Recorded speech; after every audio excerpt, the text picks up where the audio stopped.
என்ன FIR draft பண்ணிருக்கீங்க? என்ன எஃப்ஐஆர் டிராஃப்ட் பண்ணிருக்கீங்க? கேட்டா வடக்கு தெற்கு மயில், வடக்கு தெற்கு எத்தனை நாளைக்கு அந்த இளவுல சாவறது? எத்தனை நாளைக்கு சாவறது? 60 வருஷமா வடக்கு தெற்கு. நாளைக்கு காலையில் இன்னும் ஆரம்பம் பண்ணுவாரு திமுக.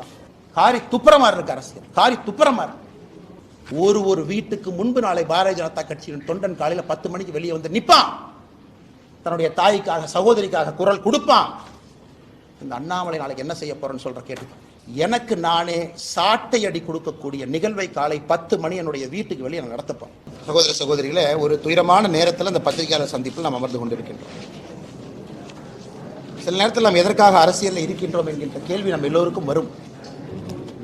பவருக்காக இருக்கிறோமா, இல்லை நாமளும் 10ஓட 11 இருக்கிறோமா, இல்லை அரசியல் எதுவுமே நடக்காது. ஜனநாயகத்தில் ஒரு பிரச்சனை வந்தவுடன் 1 மாதம் கழிச்சு இன்னொரு பிரச்சனை வரும், மக்கள் எல்லாத்தையும் மறந்துடுவாங்க.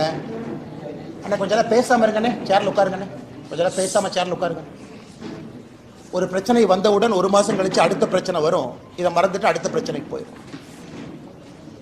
அப்புறம் பாரதிய ஜனதா கட்சி ஏதாச்சும் கையில் எடுத்ததுன்னா ஹிந்தி திருப்புன்னு சொன்னாங்கன்னா அதை 1 மாதம் நாங்கள் ஹிந்தி திருப்பு இல்லைன்னு சொல்லுவோம். வடக்கு தெற்குன்னு சொன்னாங்கன்னா 1 மாதம் நாங்கள் வடக்கு தெற்கு இல்லைன்னு சொல்லுவோம். பாதி நேரத்தில் நானே என்னை இந்த கட்சியினுடைய தலைவராக கேட்டிருக்கேன், உண்மையாலுமே நம்ம தமிழ்நாட்டில் அரசியல் தான் பண்ணிட்டு இருக்கோமா? நாம செய்யக்கூடிய அரசியல் மக்களுக்கு பயன்படுதா, இல்லை சித்தாந்தம் சித்தாந்தம் என்று தொங்கிக் கொண்டு ஏதோ ஒரு விஷயத்தை பேசிட்டு இருக்கிறோமான்னு பல இடத்தில் நானே எனக்கு கேள்விகள் கேட்பேன். இன்று காலையிலிருந்து எனக்கு நான் கேட்கக்கூடிய கேள்விகளில் முக்கியமான கேள்வி, நான் அரசியலே தொடர வேண்டுமா என்கின்ற கேள்வி. தமிழகத்தில் பட்ட பகல்ல ராஜ்பவன்ல இருந்து 1.5 கிலோமீட்டர் தொலைவில் அண்ணா யூனிவர்சிட்டிக்குள்ள ஒரு பில்டிங்க்கு பின்னாடி, அதுவும் குறிப்பாக அந்த கிறிஸ்மஸ் இரவு எல்லோரும் பேட்ரோல்ல நைட்டு வந்து மாஸ் இருக்கு, ஸ்பெஷல் மாஸ் எல்லாம். 2 குழந்தைங்க ஸ்பெஷல் மாஸுக்கு போயிட்டு வர்றாங்க, போகணும்னு நினைக்கிறாங்க, அந்த இடத்துக்கு போகணும்னு நினைக்கிறாங்க.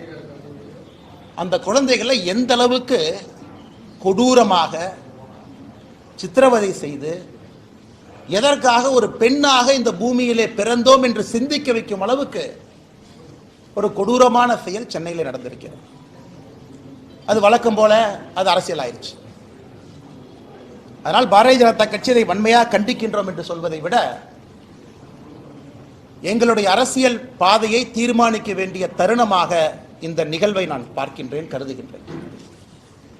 தமிழகத்தில் பெண் குழந்தைகள், பெண்கள் பாதுகாப்பாக இருக்காங்களான்னு கேட்டீங்கன்னா நிச்சயமா இல்லை. அவர்கள் மீது நடக்கக்கூடிய குற்றங்கள் ஒரு நாள் அதிகமாக தான் இருக்கு, எப்பவுமே குறையில்லைங்க. இதை பொறுத்தவரை முக்கிய குற்றவாளி திராவிட முன்னேற்ற கழகத்தில் ஒரு பொறுப்புல, கைதை பகுதியில் ஒரு பொறுப்புல, வட்ட பொறுப்புல இருக்கக்கூடிய ஒரு ஆள்.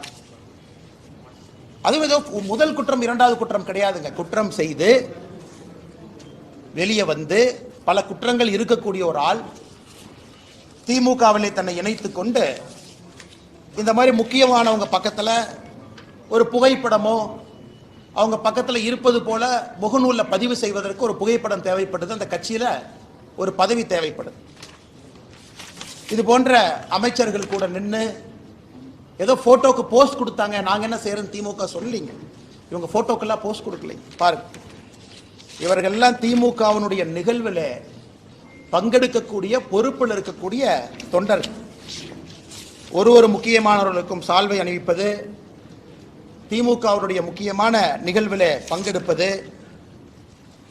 எங்க பாருங்க, மக்களுக்கு சாப்பாடு போடுறேன்னு சொல்லி சாப்பாடு போட்டிருக்காரு பாருங்க அக்யூஸ்ட், திமுக சார்பாக அமைச்சர்களோடு. கட்சி பொறுப்பாளரே இல்லைன்னு சொல்றாங்க. இந்த பத்திரிகை நண்பர்கள் கொடுக்குறோம், கட்சி பத்திரிகையில் அவருடைய பெயர் பொறுப்போடு இருக்கும் பாருங்க. இந்த பத்திரிகை, இந்த கட்சி பத்திரிகை உங்களுக்கு இந்த பத்திரிகையாளர் சந்திப்பு முடித்த பிறகு தருகின்றோம். பாருங்க, கட்சி பொறுப்பை பாருங்க, பேரை பாருங்க. ஏன்னா உங்களால் ஜூம் பண்ணி பார்க்க முடியாது. முரசொலியில அவரை பற்றி வந்திருக்கக்கூடிய பொறுப்பில் இருக்கக்கூடிய அந்த மனுஷனை பாருங்க.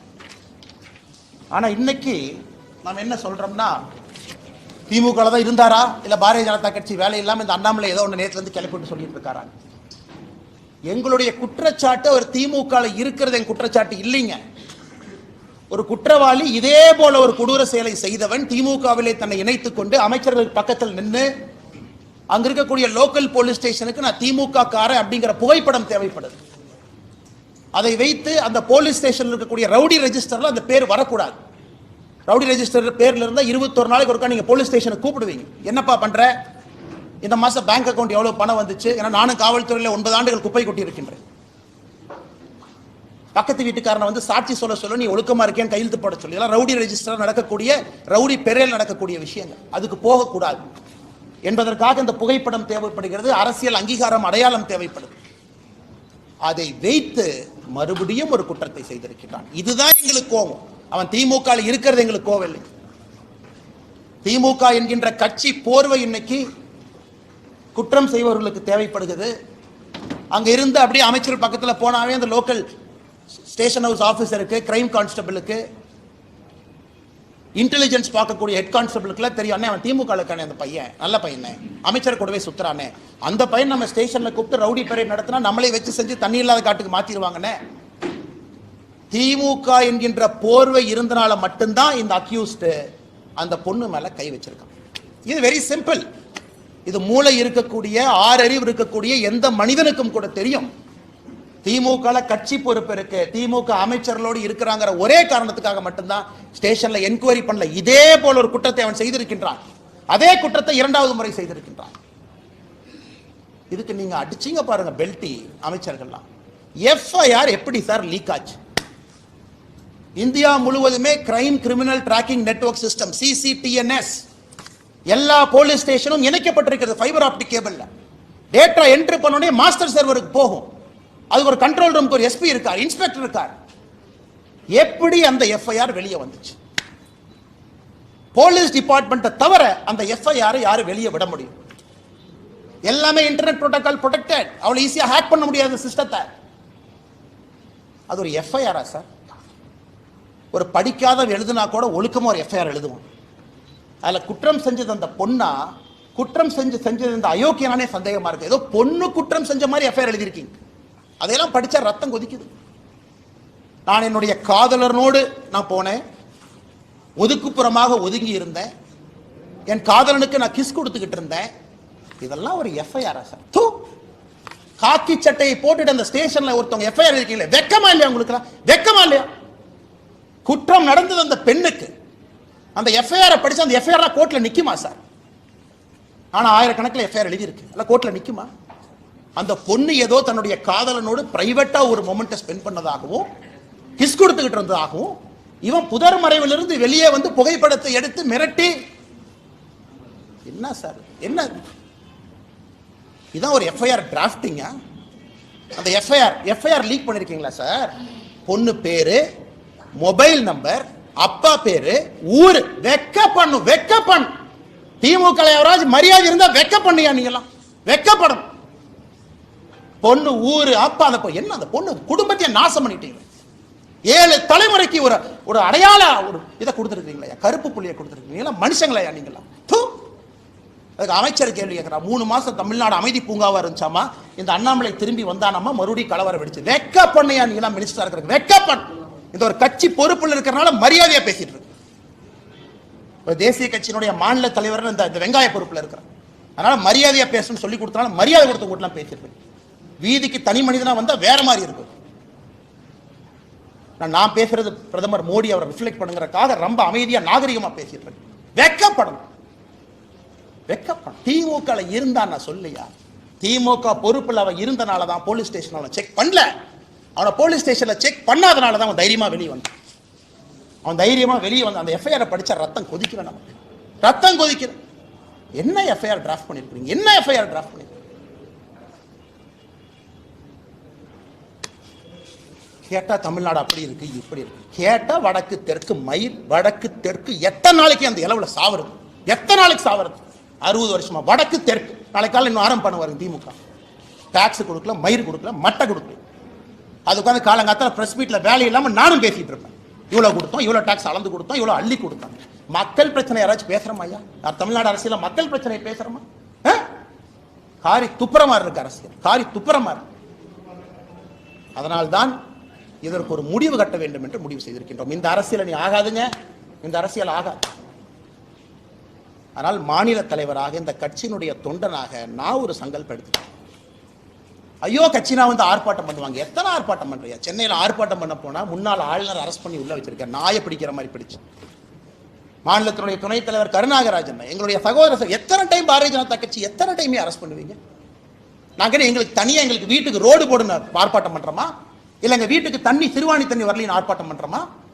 கைது பண்ணி நைட்டு 11:30 வரைக்கும் டாய்லெட் இல்லாத மண்டபத்தில் பார்த்து அடைச்சி வச்சு எத்தனை சித்திரவதை தொண்டாங்க பண்ணி அனுப்பிப்பாங்க.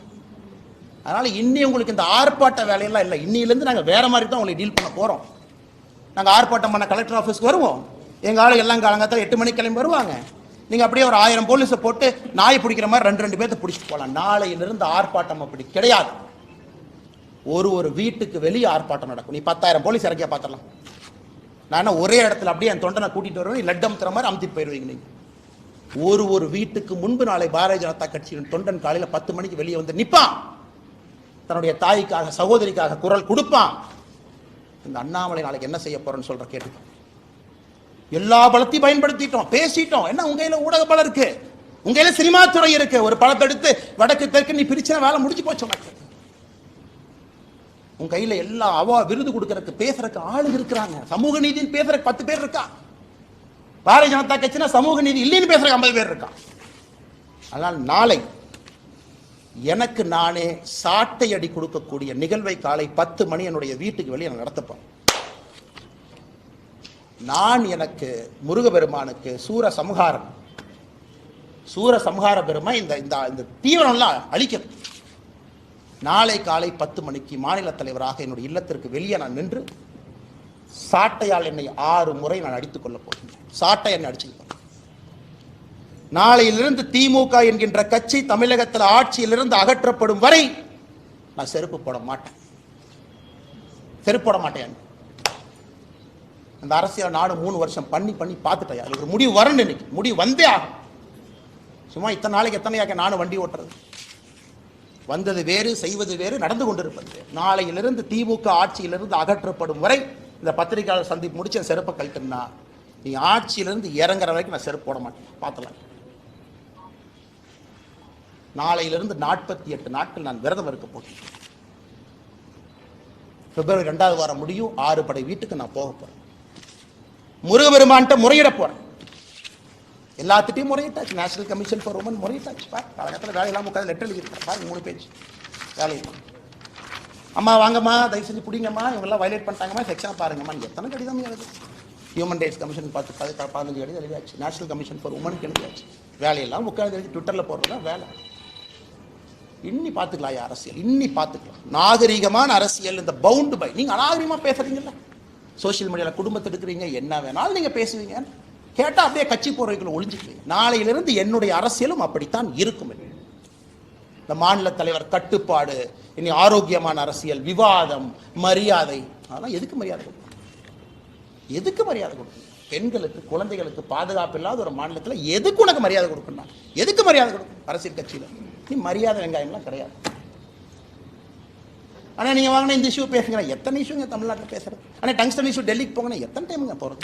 ஆனா மீத்தேன் பிரச்சனை ஆச்சுன்னா டெல்லிக்கு போங்கன்னா எத்தனை டைம் போறோம்? எத்தனை போறது? வேற வேலை இதே தான் வேலைங்க. அதனால் நாளை எனக்கு நானே சவுக்கடி காலை 10 மணிக்கு என்னுடைய இல்லத்திற்கு வெளியே நான் கொடுத்துக் கொள்கிறேன். பாரதிய ஜனதா கட்சியினுடைய எந்த தொண்டனையும் இது நீங்கள் செய்ய வேண்டாம் என்று நான் அன்போடு சொல்லுகின்றேன். நீங்க யாரும் செய்ய, வீட்டுக்கு வெளியே வந்து நிற்க வேண்டியது உங்களுடைய கடமை. ஒரு சகோதரியோடு சகோதரனோடு அவர்களோடு நாங்கள் இருக்கின்றோம் என்று உணர்த்த வேண்டியது நம்முடைய கடமை.